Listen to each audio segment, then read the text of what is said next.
Good afternoon, everybody. Hope everybody's doing well. Or good evening, good morning, depending where you're at.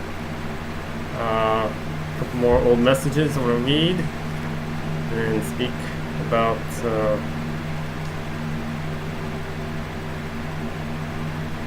what happens when we're asleep, or can happen sometimes when we're asleep,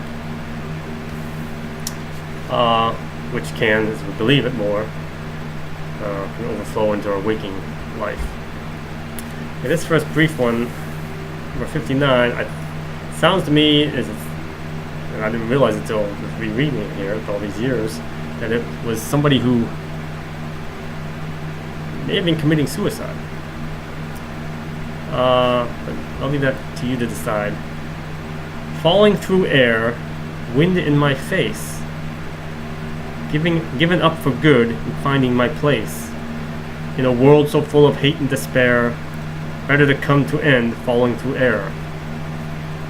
Mindless souls walking about, used, abused, unable to shout, frightened, mistrusting of all who seek to care for them, to get just a peek of the beauty that lies deep within, the walls they built from what's been, foundation of hopes and dreams, when they were small with smiles and gleams, in their eyes as gazed into futures untold, realized until their days now old. So it sounds like somebody maybe a little bit older. Either they were a caregiver or something, they just get up with the craziness of life and the uncaringness of life, or they were suffering in some way, I don't know, but it sounds like somebody who jumped from someplace. To me, well, this addresses greed and corruption in the world. Who is the messenger? I don't know. Holy Spirit, perhaps. For all those who espouse the pluralities of life in their days and nights of economic strife, think back to times long, long ago when there was so very much we did not know. Rampant degeneration of the moral creed, looking blindly at so many in need. Incessant parading of the powers that be, corporate icons hoard and then flee. Despots of self-glorifying hypocrisy, hiding behind the ineptitudes of democracy. Creeping, crawling, clawing to get ahead, trying to amass all before they are dead. Pitiful fools seeing blindly with eyes, closed off in their minds to public cries. Messages go unheeded again and again, soon shall be too late, and then the pleas of their idyllic existence will go unheard by celestial substance. Massive flow of demonic inflection, seeking to enhance the spiritual reduction. All the wars and all the pain that's befallen man like acid rain, eating away the gift that was, meant to showcase all he does. So here we go, for all those who espouse the pluralities of life, who are caught up and speak highly of all the things that are out there in life to enjoy, in their days of nights of economic strife, the double meanings of life in their difficult times. They take a second look at things that are out there and the times they've wasted. Think back to the times long, long ago when there was so very much we did not know, back before all this accelerated growth, industrial age and the internet and technical age. This is crazy. Rampant degeneration of the moral creed ties into all this progress. Looking blindly at so many in need. Incessant berating of the powers that be, which we're constantly blaming everything on the powers that be. Corporate icons hoard, collect all the money, gather all the money and riches, and then they flee. We see that even in corporate leaders that do a lousy job, and they leave the company or it goes bankrupt, but they get all these millions of dollars and flee. It's crazy. Despots of self-glorifying hypocrisy. Means they're just caught up in themselves and all the things they espouse, and all the things they talk about, yet they're hypocritical about it. Hiding behind the ineptitudes of democracy. It is talking about rulers and people that control the governments.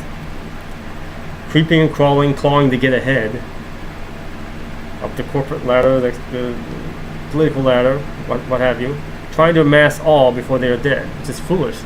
try to get richer and richer and more, and die. You're not taking it with you. What a waste of time. Pitiful fools seeing blindly with eyes that are closed off in their minds to the public cries. Those in need.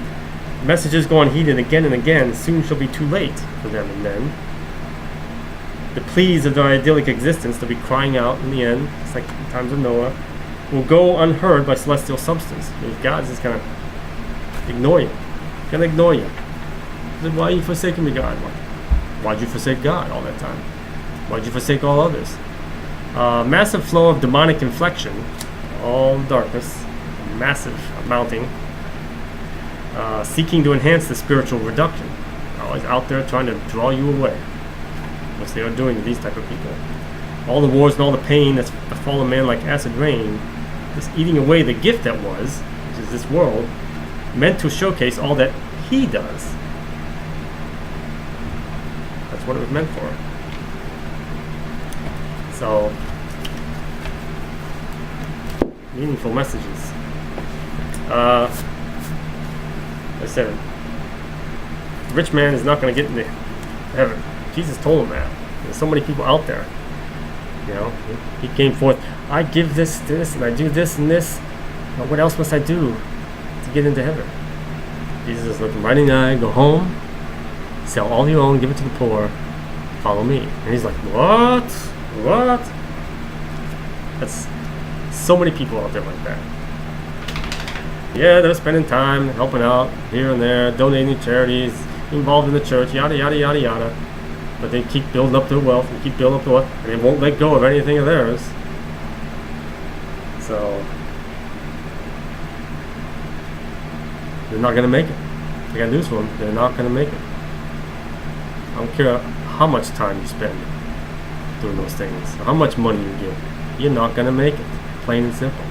Don't believe me? Go find out. Trust me. So, and here, right here, this, the end of this last message I got. No more can a rich man enter into heaven than can those of the fallen seven, which is the original seven kicked out of heaven. So a rich man has no more chance than they do. Pity thy souls for what shall soon come, for taking the road of deaf, blind, and dumb. It ties right into that old message. In fact, I'll read this entire last message, which I just got a couple days ago. In this chasing time, which I just posted, you can look at my Facebook, from September 1st, and it'll be there to read it. But I'll give the meaning here. In this chasing after time, constantly running around, the head's cut off. Don't have time for this, don't have time for that, I need more time. So in this chasing after time, always missing the meaning of rhyme, of these messages, of the word. Stop and listen to what's being said. Don't be one of the walking dead, which is most people. Stumbling about, trying to find their way. They will be lost upon the final day. You're like, why is this happening? Why now? The next line is talking about that. It says, they will be saying, why all this happening? They shall cry. Where was the warning? Well, you believed the lie. Plenty of warnings. You won't believe them. Told you all long ago what all was needed for you to go. Upon the path, the way I had shown. So clearly this is a message sent here from Jesus. Upon the path, the way, I am the way I had shown. Knowing that you'd never be alone. He told us that. For I am with you from now to the end of time. Instead, you shall fall as things turn on a dime, suddenly, deep in the night. Many of you who sit in your seat, talking about being in church now, many of you who sit in your seat, listening to diatribes whilst Satan sifts you like wheat, which is what he's doing now. Look thee upon those of false faces, all those preachers and priests and so forth, not all of them, many of them out there, spewing forth lies in all the grandiose places, all those big fancy churches and big buildings. And I'm not going to name names, hold thousands or thousands, or on the TVs. Foolish. Humble in nature always should seek. So the smaller the churches, the more simple people, sharing God's word. Those are the ones you should be paying attention to. Humble in nature always should seek, lessening thyself ever more meek. As John the Baptist said, he must increase while I must decrease. We must lessen ourselves to humble and meek as he was. Easy way to tell somebody is really representing God is look at them. How was Jesus? Compare them to Jesus. How was Jesus? Humble, meek. He had one cloak, one robe, one set of undergarments, a pair of sandals, no money, no home, no car, no horse, no chariot. He walked around everywhere. He taught, he preached, he healed. He took what was offered to him, which is what he needed. And that was it, nothing more. And he was very loving and kind and helpful. Compare those to the people that stand up there with all big fancy rings of jewelry, finely manicured face and hair, and expensive clothes, expensive suits, multiple big homes, big churches, multiple cars. And they represent God, and you're following so many people are following these people. You're not following Jesus, I'll tell you that right now. You're following anti-Jesus, anti-Christ, his servants. That's who you're following. And you get all uppity about it all you want. I know who I follow. You think who you follow, and you're wrong. Plain and simple. Remember, he warned us in the Bible. Satan can appear as an angel of light. You have to be careful. You have to ask for that discernment. And an easy way to discern is to compare them to how Jesus was. Boom. They're not the same. Caveat emptor. Buyer beware. Red flag. Get the hell out of there. Or the Pope. Oh, God forbid I should say anything about the Pope. I'm not condemning a specific pope. I know the one there. I've seen in his eyes. He's not what you think he is. But look where he lives. Look how he lives. Look at the wealth of that church. Look at the wealth. Just the ring he wears on his finger. How many that can feed and house in a year.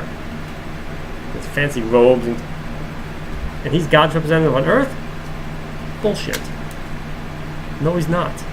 He's not my God's representative. No. Jesus was God's representative on earth. So, but that's your choice. That's your choice. Continue to head down that path. If you're in for a big surprise, I'm telling you. It goes on to say, lessening thyself ever more meek. That's how you need to be. And how they, true preachers of the word, are. And I'm not telling you, believe me, I'm a nobody. I'm just a simple man. I don't share all this stuff for any money or any gain. I do this for yourself. I can just relax, enjoy my retirement every day, do what I want to do. No. Spend it in prayer. I spend it doing these blogs, making these videos, sharing this stuff with you, because that's what he wants me to do. I do this for you. I don't do this for me. I do this for you. I'm taken care of. I know what's promised me, what's awaiting me, what's guaranteed me. I do this for you because he's asked me to do this for you. So I do this for you. So this is for you. And it's free of charge. Constantly assessing each other's purse. The Joneses. Look what the Joneses have. Oh, I like that. I want to get one of those. I need to get one better than that. Constantly assessing what each other's purse, what each other has. Seeking more is a demon's curse. Go to thy rest amongst the dead. Bear no surprise, for that's where you're led. Don't be surprised. You've got no one to blame but yourself. Open thine eyes, ye who so choose. To follow the light, fall not to the ruse, the lie. Dispel all your doubts, for thy faith must be strong. Seek to do right, banish all wrong. And again, no more can a rich man enter into heaven than can those in the fallen seven. Pity thy souls for what shall soon come, for taking the road of death, blind, and dumb. It's your choice. I do this, I share it. You disagree, you hate me for it. It has no effect on me whatsoever. I want everybody to know that. I want everybody to believe the word. I want everybody to receive these communications directly themselves. We all have that ability. But if you're so focused on everything else in this world, it's just not going to happen. Just not going to happen. You have to focus on Him. He comes first. Now, I mentioned speaking about what happens when you're asleep. I know that a lot of people have heard this before from various other avenues that about, well, first of all, our dreams. What do dreams mean? Well, there's regular, just non-meaning dreams. And your shrinks and your doctors and scientists will all say that they just have meaning in what's going on in your life and blah, blah, blah, blah, blah. But sometimes these real vivid, real ones, especially if they're from loved ones that are passed on, are communications. Because we all are like stereos, like radios. There's this constant chatter, constant communication from heaven. But just like a radio, if the radio is turned off, we're not going to hear it. So we turn on the radio, there's sound waves out there all the time. We turn on the radio, suddenly we draw it in, we become that receiver, that antenna, and we draw it in. And sometimes it's staticky, sometimes it's real clear, sometimes it's not what we like, sometimes it's what we like. So we all are radios, we all stereo, we all receivers. But what you receive depends on you. If you're so focused on the things of this world, or stuff that's internalized inside you, that's interfering with it, then you're not going to receive it. So, again, you want to communicate, ask to receive that. Ask, and you shall receive it. Ask for the ability to receive it. But then you're going to believe. You're going to believe it. And the more you believe it, the more you'll experience it, and it'll become stronger. I promise you that. But you're going to believe. So you have these dreams for these loved ones, or these things about yourself. Believe them. The communications. I mean, these real strong, vivid ones. Those are like sleeping visions. Then all the other weird different types of dreams you have, there's a conglomeration of things that you're feeling, going on in your life, concerns, and so forth. So you ask for discernment of which ones are communications, which ones are not. And believe them. Because our loved ones will communicate to us. Now, if they just passed and they haven't made it to the light yet, they're weaker, their ability to communicate is weak yet. But if they let go and they can make it to the light, they're purified, become part of God's consciousness and omnipotence, then they can return, they can communicate more easily, they know exactly where you are, what's going on, without even being near you. They're just aware of it because they're part of God, His overall awareness. And then they can communicate more easily with you. But if you're not receiving, they will try to do it through your dreams with all your defenses and your waking self. Walls and barriers are up, and your focus is on other things. So now when you're asleep, that's gone. And they have a better chance of communicating to you. And you gotta believe it. And the more you do, the more you receive it. Now, I get that in waking state now. I mean, my daughter's spirit around me communicates. She brings others around me that are around me communicating, let me know what's going on, tell me stuff about myself and about them. Woke up one morning, one grandmother, for those of you in Pennsylvania, our grandmother was right there. It's like, hello, Tim. And I was troubled by, like, I wasn't getting anything done. I wasn't accomplishing anything for the Lord and so forth. So it was bothering me. She showed up that morning and says, Tim, don't be so hard on yourself. You're a human being. You're doing the best you can. You're on the right path. Just continue on that. Don't be so hard on yourself. And I remember telling her that, oh, I miss you and Grandpa. I love spending time with you, sitting on the porch and so forth. She says, we miss you. We love you. Me and your Grandpa love you very much. And we will see you soon. Very soon, actually, she said. So that was a hint, too. So yeah. So that happens in my waking state.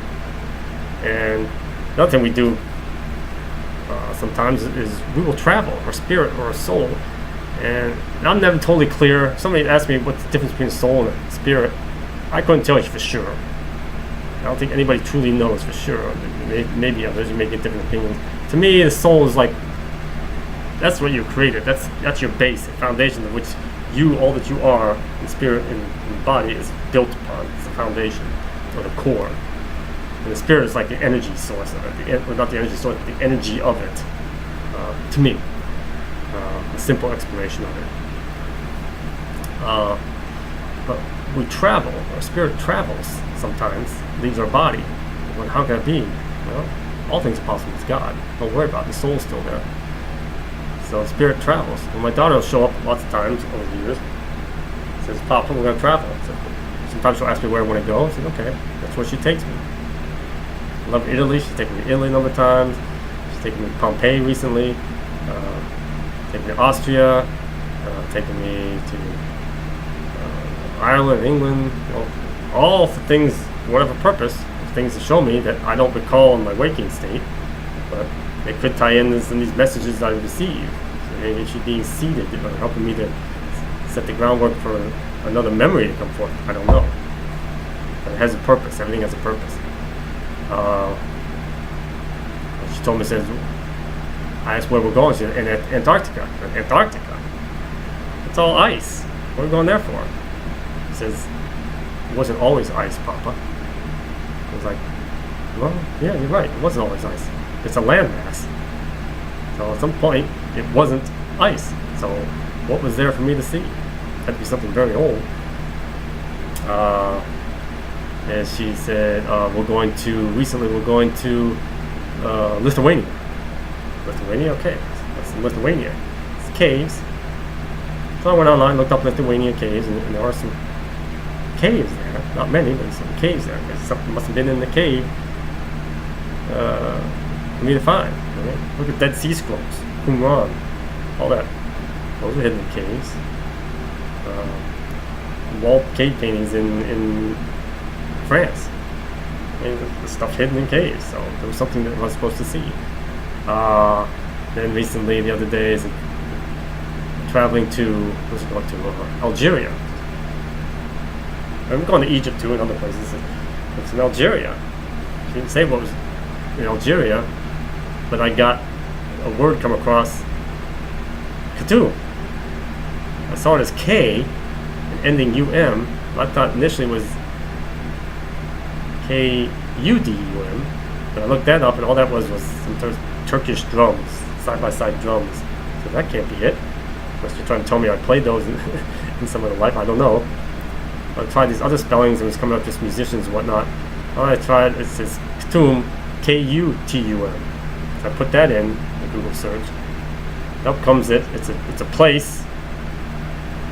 Now, think of it as, here's Sudan. It was this way for you. Sudan, here. Here's the border. Then there's a border comes in here. Below is Chad, and above is Algeria. Present barriers, present boundaries. And Khartoum, right here. Never heard the word in my life. It was given to me.